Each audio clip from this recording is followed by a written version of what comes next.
мы идем пробовать всем знакомую русскую кухню. И мы идем сегодня в ресторан имени Александра Сергеевича Пушкина. 我的鹅餐处体验，一起期待吧。走。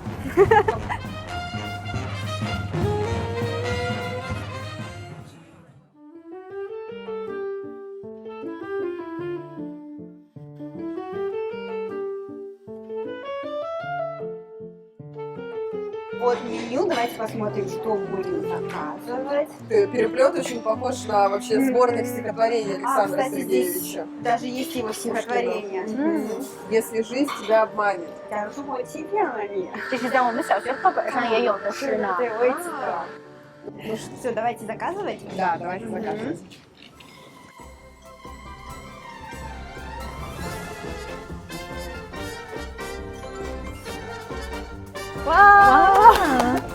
Ну что, давайте начинать.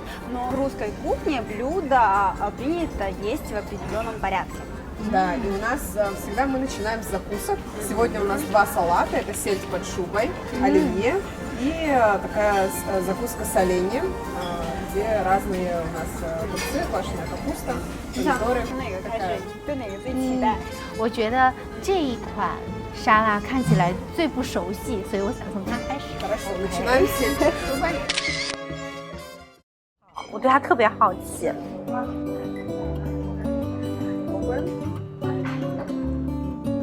跟我想象的味道完全不一样，因为一开始看到红色嘛，我以为它会有一点甜口，但是吃到之后，第一口吃到明显是感觉有那个鲑鱼的味道，然后感觉我吃到那一口里面还有好像是有甜菜的那个味道，它本身那个酱汁有很浓的奶味儿，就是味道特别的丰富。 Этот салат, на самом деле, у него французское происхождение. Самое интересное, что во Франции этот салат называют русский салат, Russian salad. Я не знала. 对，就是蛋黄酱的味道。对对。 А вот и Лайла. первое блюдо. Это наше первое блюдо. Расскажи. Да, ну, это борщ, который все знают. Я думаю, Кэт тоже много раз слышала. Все слышали про борщ как ассоциацию с русской кухней. Хотя на самом деле борщ, как мы тоже все знаем, украинское блюдо. И самый вкусный борщ, кстати, это тот, который варят не на первый день, а на второй. То есть нужно, То есть, чтобы он настоялся, не застоялся, да. Ну что, будем пробовать?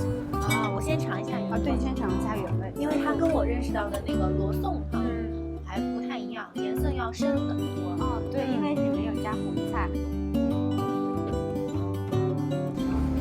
进来加一个奶油尝一尝。对，не будем. 加了那个奶油之后，味道变得更柔和了。Интересный факт, в Китае есть суп, который называют лосong-тang. По идее, это Russian soup, как бы, лосong, созвучно. И, Русский суп, да? ну да, но там нет цикла.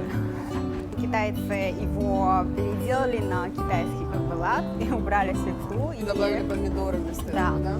Говорила, что русские любят такой густой суп, но в Китае он более жидкий.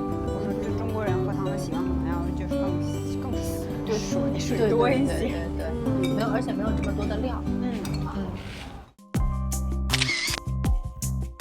Это наше основное блюдо. Как вкусно пахнет. Да, больше串儿好像就是中国羊肉串儿的那个一节是吃。Шень, давайте, с какой будем начинать? 先吃哪个？我要吃这个羊肉肯定要吃呀。我要站起来拍一下。哦，蛮容易撕下来的。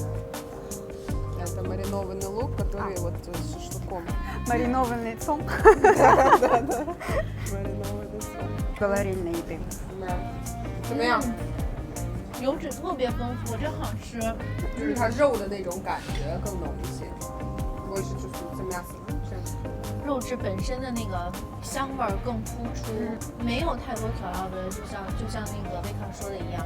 而且一般在中国做羊肉呢，经常的看到的搭配就是配那个孜然，就是所以你吃羊肉的时候可能会有一点刻板印象，就觉得吃羊肉应该有，尤其是烤的应该会有孜然味儿，但这个没有，就它本身那个肉的味道融合的很好，跟这个腌的这个洋葱绝配。Кстати, шашлык это же кавказское блюдо, получается. То есть борщ у нас украинский, шашлык кавказский, а где русские блюда? Все вместе это русские блюда. Ну, в принципе, да, Россия тоже многонациональная страна, как бы, и получается кухня она тоже, то есть впитала в себе самые, как бы, лучшие блюда из разных наций. 就是这个蛋糕，尤其这个蜂蜜蛋糕放上来，闻到就是那个很浓的蜂蜜味儿。尝一尝，这个就是蜂蜜蛋糕的很多种做法。怎么样？特别丝滑，不管是配红茶还是配咖啡都是绝配。